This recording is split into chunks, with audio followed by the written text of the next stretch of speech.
Now that I'm about to enter pre-med, or I'm already in pre-med, what do I do? Working through the challenges of academic advising in pre-med and into a medical and surgical specialty that lies beyond med school. You've decided you want to be a doctor, and you really would like to get accepted into medical school. So many questions to answer. And if you're a lot like future medical students, you want to get it just right.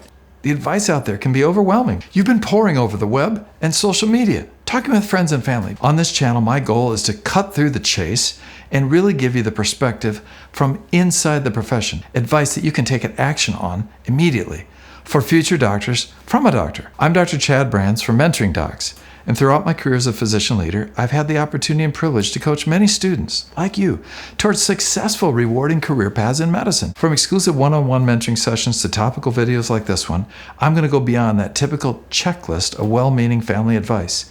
This is that physician perspective, the inside view as a physician leader. So, whether you're already now in pre-med or considering how to best get onto that pathway if you're a high school student tossing around the idea about being a doctor someday, or thinking about how you can be a better pre-med student soon at a college or university, I'm going to try to do my level best to inspire you to be the best pre-med student you can be.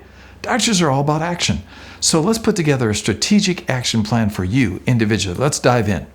You need to set up an in-person meeting on the books today with your assigned academic advisor, your pre-med faculty advisor at your university right away, immediately, on a campus visit. But you must set it up once you're a freshman for sure on campus, right? Don't be tempted to sleep on this one. The standout students are going to take this opportunity. They're going to run this ball all the way to the goal line. This is your opportunity to show that you're a serious student, genuinely interested, engaged, committed to your own education. Most students are likely assigned a pre-med advisor, but not everyone's going to set up this appointment. Take the initiative, and for the record, pre-med advisors are typically assigned by the chief faculty pre-med advisor, who's going to sign off on your recommendation letter for med school admissions committees. Therefore, you need to be a professional and recognize every moment, every meeting counts as you interact with that faculty and your advisor. As someone who's likely paying some or all of your education yourself, you need to be wise with your money, but also time. This meeting with your academic advisor has three purposes. First, to get to know one another, but not just being assigned, right, and running down a checklist, well, hopefully, but you really want to know what are the best runway of courses to get you to altitude, tailoring your courses and that sequence that you need to take them in to accomplish what you need to do as a pre-med. Some seem lost in the library. Really secure that sky-high GPA that the med school admissions committees are going to expect. Otherwise, it'll be too little too late. And by the time you're a sophomore, you're going to be out of the race. No procrastinating. You might say, well, so what? Really, I'm just here, and for the record, the pre-med advisors don't seem really interested, but they are going to sign off on those endorsements and those recommendation letters. Admissions committees are going to see. Don't mess this one up. Not with a flippant, unprofessional attitude. Serious pre-med students who want to get into med school are going to set these meetings up. You're going to come with an agenda, and you're going to go and grow with the advice given. Your responsibility, your life as a pre-med student. Let's own it. Very different from high school. It's a super tight competitive race, and you have to stay in it to win it, all the way to the goal line. It's your responsibility. The academic advisor is going to guide you through that landscape and the course sequence on how to set up your best string of courses to increase your chances of getting accepted into a med school. They'll often share that information in light of the school's successes or failures in getting pre-meds accepted to the best schools. They know what's worked for other pre-med students at your school. Ask the questions. It's your career on the line. The second purpose of this meeting is that pre-med has a tight roadmap that you have to meet sequentially to stay on track and help you prepare for that little thing called the Medical College Admissions Test. MCAT, you need those courses lined up in the right direction. It's a big cat, a dangerous cat, prowls about lurking in the background, jumps up on you off the sofa when you don't expect it, hisses, snarls, scratches, can be difficult and unpredictable as cats go. This cat has got to be tamed. More on the MCAT to come. But listen to what your advisor has to offer. The advisor has seen a lot of students succeed or fail on the MCAT. You really need to talk with the junior and senior students offline as well about what they did successfully in the context of the local campus so that you're well prepared in the life science sequence, because the courses are actually the largest component. The biggest rock in the jar to get a great score on the MCAT is to get your course sequence lined up and to take those life science courses, the chems, the physics, all of those tough courses that will help you get a great score. To augment your coursework, yes, you're going to have to do thousands of practice test questions in a Q bank, a question bank. Third, in this meeting, the right courses, the sequence. You're paying for it, and you might as well actually be sure that you're getting what you paid for. No missteps. Bring your questions. Write them out in advance. You're going prepared as you build out your own individual strategy to get into med school. What should I take this semester? And then every semester thereafter in these life science courses and the general courses, getting them out of the way. You'll get excellent grades as a freshman and into your sophomore year, building your GPA. Get those classes gone and off the schedule so that then you can proceed into your major and take those advanced courses. Those Shakespeare's, those Englishes, those Spanishes, those languages, they are also generally easier and it'll help you build up your GPA into the stratosphere. Then you can take the life science advanced courses, play-by-play book for what comes in sequence one semester at a time. Often gets forgotten.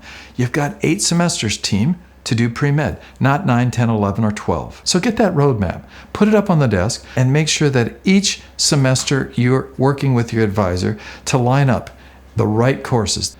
Then ask, what major should I declare? Biology, chemistry, psychology, exercise physiology, music, business, architecture, Spanish, economics? The opportunities are endless, but there are some better than others. They might direct you back to other departments to have fully informed decision-making. And then you can make a commitment with the information up on the table once you've invested the time, energy, and money that it's going to take to really know what is the best way for you to competitively run the race to pre-med and to get an acceptance to med school. Take those personal inventory tests and really recognize that there's also something that's going to help you in life, not just pick a major for med school. You don't want surprises in that course sequence.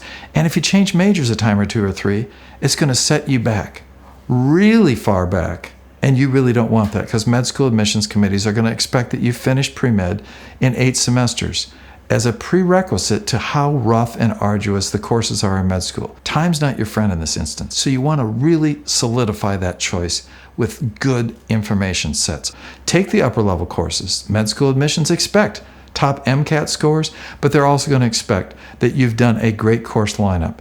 Push towards advanced anatomy, something that's going to help you advance microbiology, do even better on the MCAT, but also help prepare you for the rigorous courses in med school and beyond, learning for life, not just for the examinations. Those courses that are going to distinguish your medical school application portfolio, because you're in a competitive race really trying to distinguish your own application. Fourth, recognize in this meeting that advising is a two-way street. Right? You're going to be a much better advisee if you work better with your advisor. This person's been assigned many students in his or her career to advise into medical school. But how are you going to communicate? When are you going to set up the meetings? How are you going to exchange information back and forth by email? What's the sequence? Are you going to meet twice, 3 times this semester? Are you going to meet office-based, face-to-face? Probably not virtually, right? Build the relationship. Not all pre-med advisors have the same degree of enthusiasm, for instance, for med school advising. Face it, you might be assessing yourself whether or not this advisor is really interested in advising you individually or just in a rudimentary way checking a box because he's been assigned 20 other pre-med students on top of the whole professoriate course load and going to the lab and getting grants, all the other aspects of being a busy university professor. If you find out they're the type that's more the latter, then you'll have to make your academic peace with it. Mommy, everything will be ruined. Go out and build that broader network of peers, students, faculty, and most importantly, redouble your efforts to seek out and find those physician guides and mentors who know the drill and can really help you from inside the field, not just advising you on academics and how to get into med school. What happens if you don't really appreciate your advisor's approach? Well, there have been quite a few of us who become successful doctors who got into med school but probably had to branch out. I didn't really appreciate all aspects of my pre-med advisor, but I came to really appreciate him as a lab-based chemist. He was personal. He listened to me again and then again when I said I was really not interested in being put in that tight pre-med box of attending the state's only med school. At first, he didn't think I was good enough to get in somewhere else. Well, I was determined, and I worked tirelessly for it. I owned it. I was going to set my own limits, shoot for the stars. And after a semester or 2 of the pre-med grind and getting excellent grades, I proved it. Undaunted, undeterred, like a lot of other my colleagues. We didn't settle for a state's only medical school. We said we were going to live our careers, and we dreamed them and planned them, but we needed a strategy. So he grew in respect for me as an underdog. He came to know I came to win, not just to play in the game of pre-med or life. I stuck with it, never wavered from my commitment, and actually proved from the first meeting that I was going to do it differently. And I'd shared that conviction. I'd be applying to a number of medical schools, and I would ultimately pick the one that I thought would help me become the best physician I could be. He maybe wasn't sure, but I was. Committed, dedicated, all in, determined. It takes that mindset in pre-med if you want to get into med.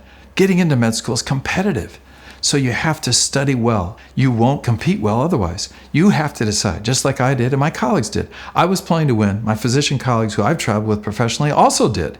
It was their individual drive, determination, grit that got them going, got to the goal line, not just advice from their academic advisors.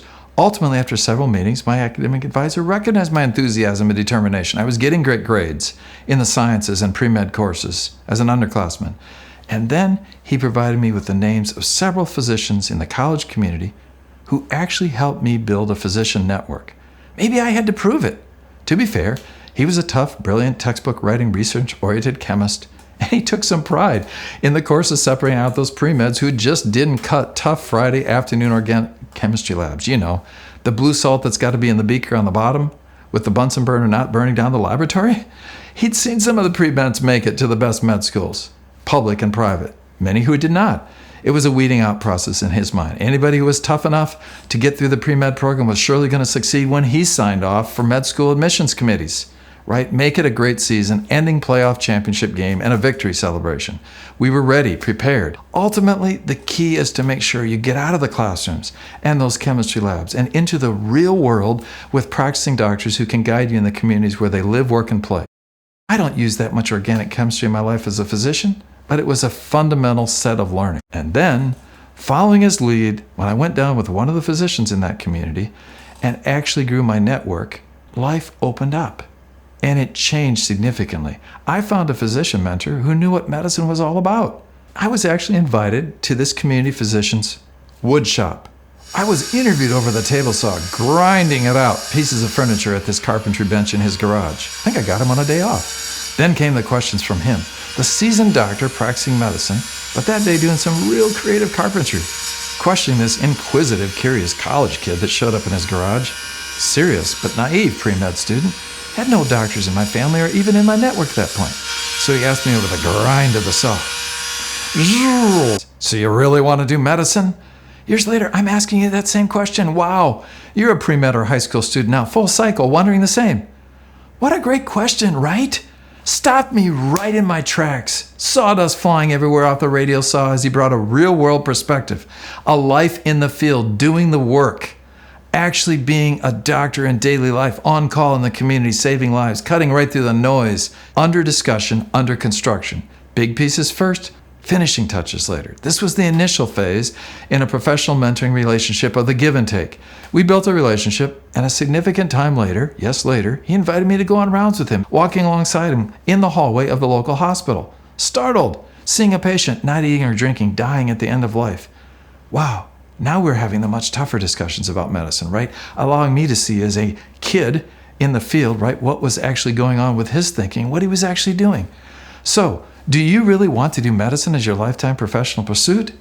That's what it really looks like at the bedside, introducing you to the field of medicine, enabling me to make an informed choice after a lot of reflection as to whether I was really going to do it myself, personally and professionally. Summing up, set up that academic advising appointment with your pre-med advisor right away. Don't delay.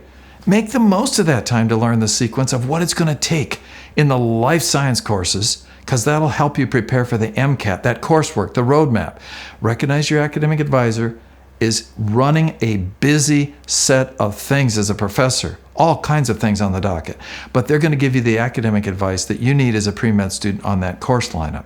Then tap the expert advice to build the connections in your community with the doctors who live and actually practice medicine, who serve that calling as a physician.